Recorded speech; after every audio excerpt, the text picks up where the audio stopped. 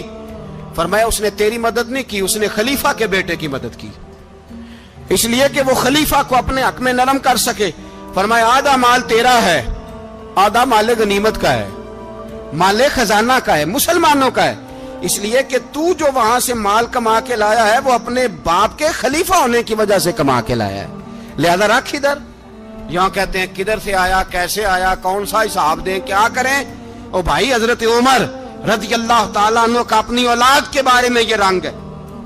ایک جنگ سے نا خوشبو آئی, خوشبو بڑی مہنگی ہوتی تھی, عرب میں خوشبو آج بھی بڑی مہنگی ہے, وہ زیادہ استعمال کرتے ہیں. میری باتوں کی سمجھ آ رہی ہے میرے بھائیوں؟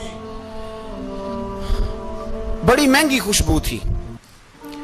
جب وہ خوشبو آئی تو حضرت عمر نے کہا, گھر میں پہلے پہنچی حضرت عمر کے, چونکہ زیادہ عورتیں استعمال کرتی تھی گھر کے اندر خوشبو, مرد بھی لگاتے تھے. حضرت عمر نے اپنی بیوی سے کہا, آپ کی زوجہ جو تھی وہ بڑی خوشبو کو پسند کرتی تھی. حضرت عمر نے اپنی زوجہ سے کہا کہ خوشبو لاؤ, میں نے ایک عورت کی ڈیوٹی لگائی ہے, وہ خوشبو تول کے نا تو حصہ برابر صحابہ میں بانٹ دے گی. تو آپ کی زوجہ کہنے لگی, کسی بی بی کی ڈیوٹی لگانے کی کیا ضرورت تھی, میں جو موجود تھی میں بانٹ دیتی ہوں تول کے حصہ برابر. آپ نے فرمایا نہیں تو رہنے دے, وہ فلانی بی بی بانٹے گی. حضور میں نے بھی بانٹنی ہے, میرے پہ کچھ حق ہے؟ آپ نے فرمایا نہیں, تو تفصیل نہ پوچھ, تو خوشبو دے دے, کوئی اور بانٹے گی. خاتون خانہ تھی نا, کہنے لگی نہیں مجھے بھی آج آپ کو بتانا ہی پڑے گا کہ کوئی جو بانٹ سکتی ہے تو میں کیوں نہیں بانٹ سکتی. زوجہ کہتی عمر نے بات کی تو میری چیخیں نکل گئی. حضرت عمر فرمانے لگے, جب تو خوشبو بانٹے گی نا تیرے ہاتھوں کو بھی لگے گی, تیرے دوپٹوں کو بھی لگ جائے گی. اگر رب کریم نے مجھ سے سوال پوچھا کہ عمر خوشبو تو مسلمانوں کی تھی, تیری بیوی کے دوپٹے کو کیوں لگ گئی, تو میں اللہ کے حضور کیا جواب دوں گا؟ اگر اللہ نے یہ سوال کیا کہ تیری بیوی نے کیوں لگائی, وہ تو حصہ تھا مسلمانوں کا, تو نے تیری بیوی نے کیوں لگائی؟ تو فرمایا میں نہیں چاہتا کہ اللہ کے حضور مجھے اور تجھے باز پرس ہو, لہذا کسی اور کو بانٹنے دے. زوجہ روئی اور تڑپ کے کہنے لگی, عمر مجھے لگتا ہے صبح قیامت بھی تیری بیوی ہونے کی وجہ سے اللہ مجھے جنت عطا فرما دے گا, تیری زوجہ ہونے کی برکت سے. بھائی یہ معیار رکھا, خدا کی قسم ایسا شخص تاریخ میں دوبارہ نہیں آیا. اتنا بڑا آدمی, اتنا بڑا شخص, اتنا بڑا آدمی, اور پھر رنگ یہ ہے کہ عمر 22 لاکھ مربع میل کا حکمران, 22 لاکھ, اور کھجور کے درخت کے نیچے مٹی کا ڈھیلا لے کے سو گئے ہیں, پرواہ کوئی نہیں, کوئی مسئلہ ہی نہیں. 2 غلام ساتھ بیٹھے تو ایک روٹی حضرت عمر نے گھر سے منگوائی, تھوڑا سا سرکہ, تو غلام کہنے لگے ہم نے بھی کھانی ہے. فرمایا کوئی حرج نہیں, روٹی کو پیٹ بھر کے کھانا ضروری تو نہیں, 3 حصوں میں بانٹ لیتے. ایک آدمی آیا ہوا تھا مصر کا رہنے والا ملنے کے لیے, اس نے پوچھا عمر کدھر ہیں, تو کہا وہ ادھر جاؤ مسجد میں بیٹھے ہوں گے. اور واپس آیا تو کہنے لگا وہاں تو 3 غلام بیٹھے ہیں, ایک روٹی بانٹ کے کھا رہے ہیں, لگتا ہے کئی دنوں سے روٹی نہیں ملی. کہا 3 غلام تو کوئی نہیں, وہاں 2 ہی تھے, تیسرے تو امیر المومنین تھے. اس نے کہا نہیں 3 غلام ہیں, کپڑے بھی ایک طرح کے پہنے ہوئے, بلکہ 2 کے تو پھر صحیح ہیں, تیسرے کے تو زیادہ ماڑے ہیں. کپڑے بھی ایک طرح کے, کھانا پینا بھی ایک طرح کا, اور ان کا نشست برخاست بھی ایک طرح کی ہے, لہذا کوئی فرق نہیں. حضرت ابو ہریرہ کہتے ہیں میں لے کے آیا, اور جناب عمر کو جب میں نے کچی زمین میں تامت سمیٹ بیٹھے دیکھا تو میں رو پڑا. میں نے اس مصر سے آنے والے کو کہا تو اس کے جلوے دیکھ, اگر اس کی ذات میں اتنا حسن ہے تو محمد عربی کا مقام کیا ہوگا. یہ مقام غور ہے, مقام غور. 10 محرم کو لوگ دیگے پکائیں گے نا, نہیں پکانی ہے, کوئی بول دے نہیں, ہاں نہ نہیں کر دے, پروگرام بدلیا تو نہیں جی عید کی کہ وہ کام شروع ہوا ہے لاسٹ ٹائٹ ہونے والا, کیوں جی پکنی ہے نا دیکھیں 10 محرم کو انشاءاللہ تعالی, ہم بھی پکائیں گے انشاءاللہ, یہاں بھی پروگرام ہوگا. تو 10 محرم کو جو دیگ پکنی ہے تو ایسا نہیں ہو سکتا کہ 1 محرم کو حضرت عمر کے نام کی بھی کوئی پک جائے. اگر امام حسن حسین کے نام کی دیگیں پکے تو جو امام حسن حسین کے سے پیار کرنے والے ہیں, جو امام حسن حسین سے, ہم لوگوں نے بھی عجیب رٹا اپنایا ہے نا, ہم لوگ بات کا ایک پہلو دیکھتے ہیں دوسرا نہیں دیکھتے. حضرت امام حسن اور حسین کو بھی نبی پاک نے شہید کہا, اور جناب عمر کو بھی رسول اللہ نے خود شہید فرمایا. فرمایا شہید ہے, خود فرمایا اپنی زبان سے کہ یہ شہید ہے, خود میرا عمر شہید ہے. تو ان کے نام کی دیگ نہیں پکنی چاہیے, اس طرف نہیں ہماری توجہ ہونی چاہیے. اور اہل بیت نبو, یہ بات میں پہلے بھی کرتا ہوں, آج پھر کرنا ضروری سمجھتا ہوں. اہل بیت کا پیار سن لو کان کھول کے, اہل بیت کا پیار اگر ہمیں کسی نے سکھایا ہے تو سیدنا عمر فاروق نے سکھایا ہے. اہل بیت نبوت کی محبت اگر کسی نے سکھائی ہے تو کس نے سکھائی ہے؟ بول کے بتائیے. حضرت عمر نے. اہل بیت کا پیار ہمیں حضرت عمر نے بول کر کے سکھایا ہے. بھائی یاد رکھیں, کسی کی طاقت نہیں تھی دم مارنے کی حضرت عمر کے سامنے, طاقت ہی نہیں تھی. کیسر و کسرا کانپ جاتے تھے,